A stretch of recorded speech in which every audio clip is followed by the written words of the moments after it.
علیکم رحمۃ اللہ۔ جی میرے پیارے بھائی، آپ نے اقبال کیلانی صاحب کی یہ کتاب بھیجی ہے اور اس میں اس درود کے متعلق بتایا گیا ہے، من صلی علیہ یوم الجمعۃ 80 مرتن، جو بندہ جمعے کے دن میرے اوپر 80 مرتبہ درود پڑھے۔ کیا حدیث ہے؟ من صلی علیہ یوم الجمعۃ 80 مرتن، جو بندہ جمعے کے دن 80 مرتبہ میرے اوپر درود پڑھتا ہے تو اللہ رب العالمین اس کے 80 سال کے گناہ معاف کر دے گا۔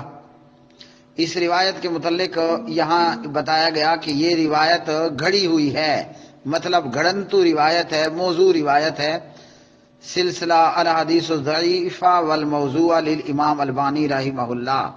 تو یہ ایک مشہور روایت ہے جو بہت زیادہ بیان کر دی جاتی ہے کہ جمعے کے دن 80 مرتبہ درود پڑھنا، اور جو شخص یہ 80 مرتبہ درود پڑھے گا اس کے 80 سال کے گناہ معاف ہو جائیں گے۔ تو میرے پیارے بھائی، یہ روایت یا یہ مشہور بات جو ہے وہ سندن ثابت نہیں ہے۔ ہمیں چاہیے کہ ہم اپنے نبی جناب حضور نبی کریم صلی اللہ علیہ وسلم پر درود پڑھیں اور بہت زیادہ درود پڑھیں، لیکن اس سلسلے میں یہ 80 مرتبہ والا درود اور 80 سال کے گناہ معاف کر دینا، تو یہ روایت ثابت نہیں ہے۔ ہاں جو ثابت ہے وہ یہ ہے کہ پیارے نبی صلی اللہ علیہ وسلم نے ہمیں بتایا ہے کہ جمعے کا دن دنوں میں سردار ہے، اور جمعے کے دن میرے اوپر بہت زیادہ درود پڑھو۔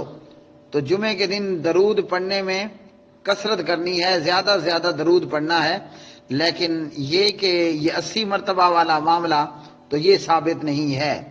یہ روایت میرے سامنے بالکل سلسلہ الاحادیث الضعیفہ والموضوعہ کے اندر بھی آ گئی۔ نمبر 215 ہے، من صلی علیہ یوم الجمعۃ 80 مرتن غفر اللہ ذنوب 80 عامن، اللہ تعالیٰ اس کے 80 سال کے گناہ معاف کر دے گا۔ تو فقیل لہ کیف الصلاۃ علیک یا رسول اللہ، اے رسول اللہ صلی اللہ علیہ وسلم ہم آپ پہ درود کیسے پڑھیں؟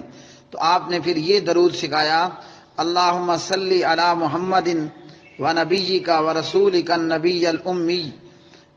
تو یہ روایت سندن موضوع ہے، من گھڑت ہے۔ علامہ البانی رحمہ اللہ تعالی نے یہی یہاں بتایا ہے۔ یہ مشہور روایت ہے جو 20 دفعہ واٹس ایپ پر آتی ہے کہ جمعے کے دن 80 مرتبہ درود پڑھنے پر 80 سال کے گناہ معاف۔ تو واقعتاً یہ گھڑنتو اور من گھڑت روایت ہے۔